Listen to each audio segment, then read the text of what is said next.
Y para ti particularmente, Lola, en tu futuro, en tu carrera, en tu trabajo, ¿qué pides? Bueno, yo creo que tengo ya mi vida marcada, mi arte ya muy cimentado. Tengo la virtud de gustarle a ustedes. Y ustedes fueron los que me aplaudieron y los que me siguen aplaudiendo. Gracias a ustedes estoy aquí. Y entonces yo estoy mentalizada para mi retirada. Sé que me tengo que retirar dentro de X tiempo. No te voy a decir 2, 3, no sé cuándo. Cuando yo crea que debe llegar el momento que ya está bien.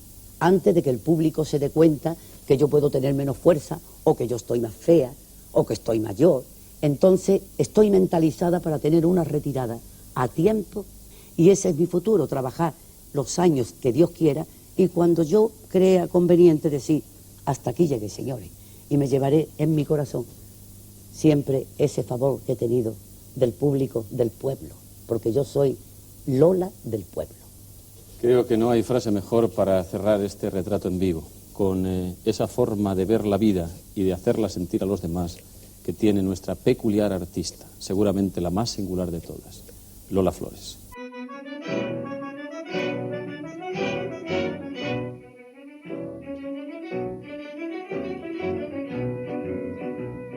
En el café de Levante, entre palma y alegría, cantaba la zarza mora.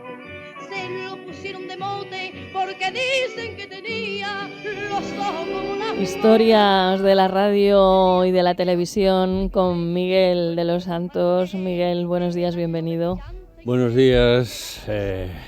Lo primero que quiero decir, antes de entrar a hablar de lo que me quieras preguntar, María José, es que pocas veces se ha dado una antena de oro tan merecida como lo que te ha concedido el jurado. Enhorabuena, hago público desde aquí mi solidaridad y mi abrazo para ti, que lo tienes ganado a pulso. Para ti supongo que lo haces extensivo a este harén que tienes aquí.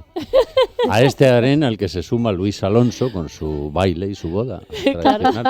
Claro que sí. Muchísimas gracias, Miguel. La verdad que estamos felices y deseando que llegue ese día 16. Muchas gracias. Es un hombre muy generoso. Fíjate que estábamos para hablar de Lola y nos ha cambiado el paso, ¿eh? Sí. Hombre, es que hablando de grandes, el orden de factores no altera el producto, como lo sabes. ¿Qué cosas dice? Bueno, pues estos retratos en vivo, ¿qué programa era Retrato en Vivo? Es una historia muy curiosa lo de Retrato en Vivo. A mí un día me llama el entonces director de la segunda cadena. Yo siempre había trabajado para la primera, para la 1, todo lo había hecho en la 1. Y de repente me llama Miguel Ángel Toledano, que era el director de la 2, y me dice, oye, tengo un problema, necesito un programa de 1 hora, un programa musical, pero no tengo presupuesto. Esto no me sonó a nada extraño, no, porque ya en aquella época. Ya en aquella época. Y además era bastante frecuente. Y a mí me tocaban siempre este tipo de desafíos. Y dice, bueno, no tener presupuesto, tengo para todo. Fijaos, para producir un programa de televisión de 1 hora, y me dice que tiene un presupuesto de 500.000 pesetas, medio millón de pesetas. Eso, trasladado a día de hoy, son 3.000 euros, hacer un programa tal. Y entonces, bueno, yo dije, pues déjame que piense algo, pero lo veo complicadísimo, vamos a ver, si no imposible, complicadísimo. Entonces, recuerdo que yendo con mi coche por la casa de campo ya de regreso hacia mi casa, de regreso de Televisión Española, empecé a darle vueltas, es decir, cuando no hay dinero en la radio para producir nada, ¿qué se hace? Se ponen discos. A lo mejor un programa musical a base de cosas de estas y tal, no sé. En aquel momento bien es verdad que yo tenía una relación muy estrecha con las discográficas, con todos los artistas, porque casi todos habían pasado por el programa mío La Gran Ocasión. En fin, había ahí una especie de deuda moral entre determinados artistas grandes y yo mismo, y dije, quizá me aproveche esto, porque además se añadía a esta circunstancia económica que te digo, una nueva normativa que había sacado Televisión Española. Todo esto es que es interesante, pues historia, por la que definitivamente se marcaba una tarifa única para pagar a cualquier artista, porque habían detectado que las discográficas se aprovechaban de Televisión Española. Les llevaban allí a actuar, pedían un dineral y encima cantaban los discos las canciones de su último disco, con lo cual era una promoción gratuita inmensa. Entonces dijeron, nada, aquí desde Sinatra al último mono que venga, 50.000 pesetas. El que no, tal.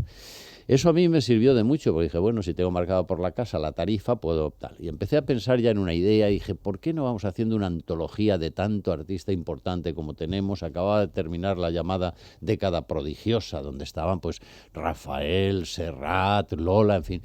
Dije, voy a intentar hacer una antología de todos los grandes de la canción española y que canten en español, porque también cantaron pues Alberto Cortés, Silvio Rodríguez, en fin, el Puma, una cantidad de gente.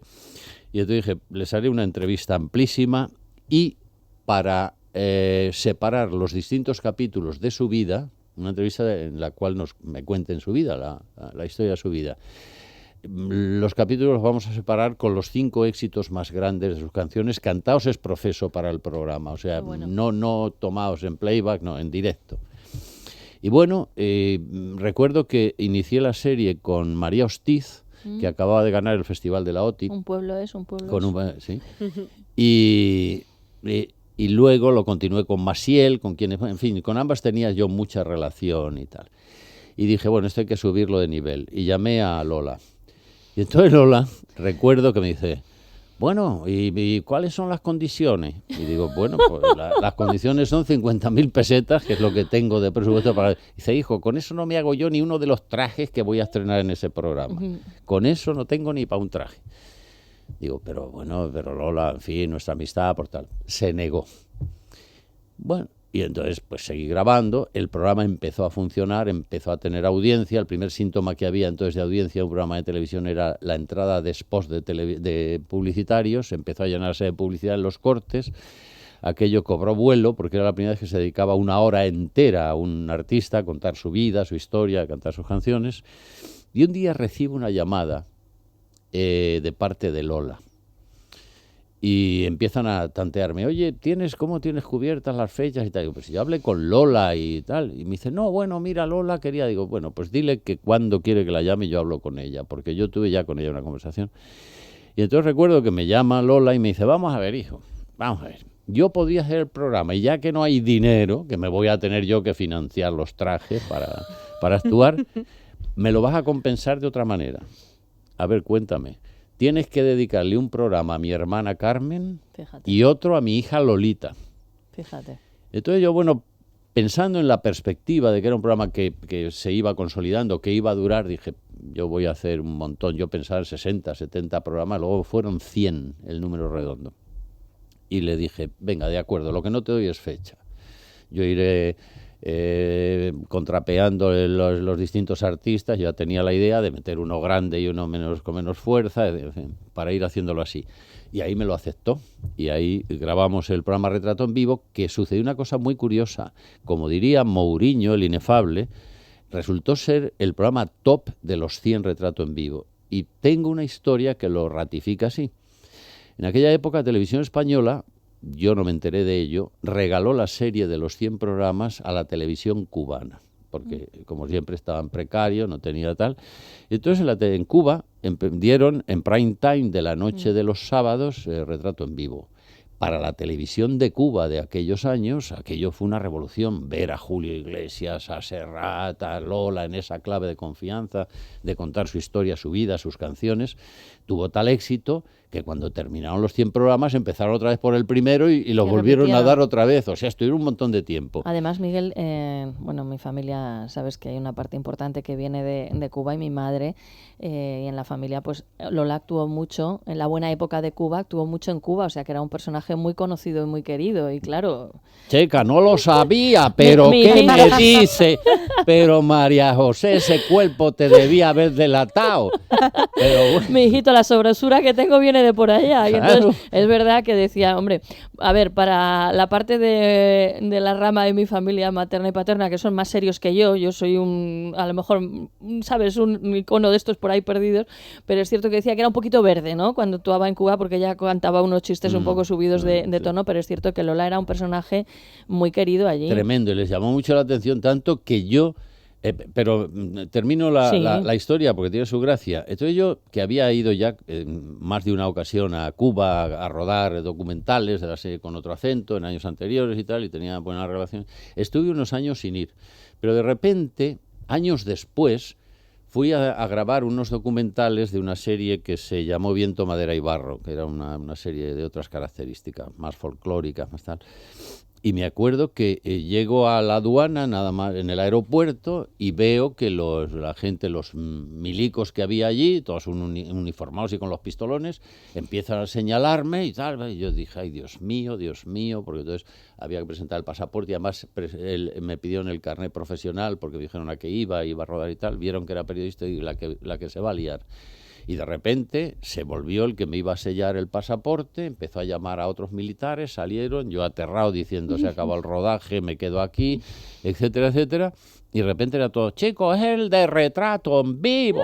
Entonces salieron todos allí y me encontré con la sorpresa de que era más conocido en Cuba que en España. O sea, Qué una bueno. cosa tremenda. Por la serie esa, desde entonces hasta hoy.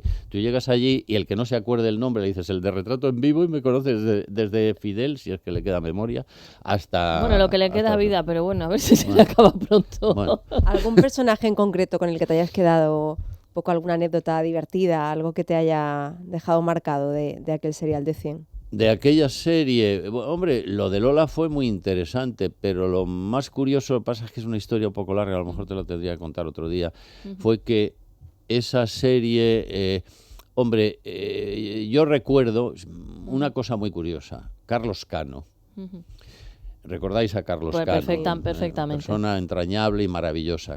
Como sabéis, siempre Carlos ha sido un hombre de tendencia de izquierda y toda esa historia. Sí. Y como en este país enseguida se arquetipa a la gente y se le marca, pues yo cité a Carlos Cano para hacer el programa, hicimos el programa, tal, bueno, se emitió el programa, funcionó, tuvo su éxito y yo creo que un año después o 2 años, tiempo después, un día me encuentro con, yo creo que fue con Betty Misiego, eso es, en otro tema, y me dice, oye, ¿tienes enamorado a Carlos Cano?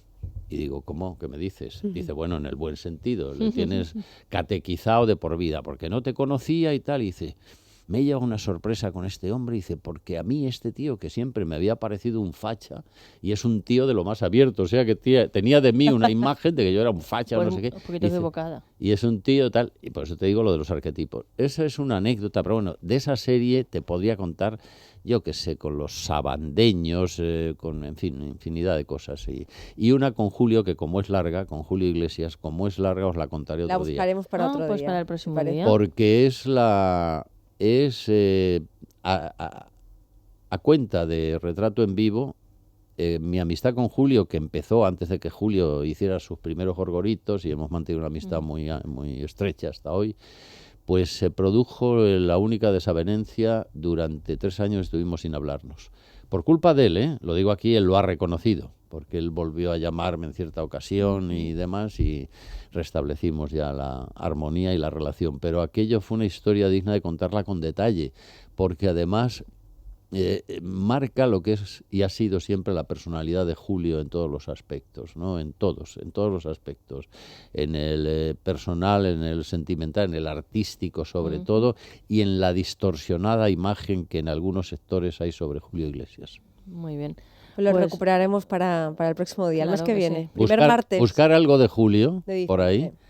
de introducción, y recordarme esta historia, porque hombre, está publicada en una serie que he escrito yo de 30 libritos que se han estado editando con El Mundo durante A ver, meses. nos ves hacer gestos, es que le Claro. estamos despistando un poco porque me intentan dar un recado. Esto de la radio, de jugar a las películas, es un poco complicado. Yo digo siempre que me hablen por línea interna o algo para entender. Yo te voy a decir el recado tal cual, a ver si sabes lo que estamos diciendo. Dice que te manda un saludo muy fuerte Manolo Martínez Blanco, que debe ser que han llamado a Centralita o algo porque necesitaríamos algún dato más. Pues claro, en cuanto oyen a Miguel de los Santos en el programa, pues mucha gente te recuerda pues de momentos como Retrato en Vivo y como tantísimos. Pues si te parece, Miguel, ¿Hablamos de Julio Iglesias el mes que viene? Hablamos el mes que viene. ¿Que tenemos fecha ya de El primer cita? martes de diciembre, que ahora mismo no recuerdo. El primer no sé si es martes. un día Hombre, 5, vendrá muy puede bien ser. porque A ver, voy a verlo. está muy bien porque la historia que os voy a contar se produjo tiene mucho que ver con el mes de diciembre. Es decir, que puede que sea una efeméride. El martes es día interesante. 3. Pues el Las martes dos a la 3 vez. A la vez. ¿Has visto? os Pero contaré una historia de Julio maravillosa. mira, y a ver Estamos qué tema, sincronizadas. qué tema estamos oyendo. La luna lunera Es Serrat con Cano, ¿eh? ponía en su frente la luz de azar. Y Carlos cuando apuntaba Carlos Cano, sí. las Qué pena, cómo se nos fue Carlos cuando menos se esperaba. Y era un personaje extraordinario, realmente extraordinario. Bueno, que como siempre vienes hecho un pincel. Le he Yo dicho lo aquí- mismo, estamos sincronizadas, no lo siguiente, Claro. cuando le he visto. Pero es que yo no puedo venir aquí a veros de cualquier manera. En desabillé o he hecho un desastre o he hecho una zarrapastra. Me pongo lo mejor de mi repertorio. Muy bien. Y además aprendemos mucho y nos ayuda a seguir para adelante, ¿verdad? Cuando mucha gente piensa que son cosas de hoy en día nuevas, fíjate, le dicen, hala Miguel, haz un programa sin presupuesto y apáñatelas como puedas. Pues hay que darle a la cabeza y a veces hay que saber esperar, como esperaste con Lola, y es un reflejo, lo que has dicho de Lola, de cómo ella defendía a su familia. Porque claro, te promociona. Claro, es que era un clan.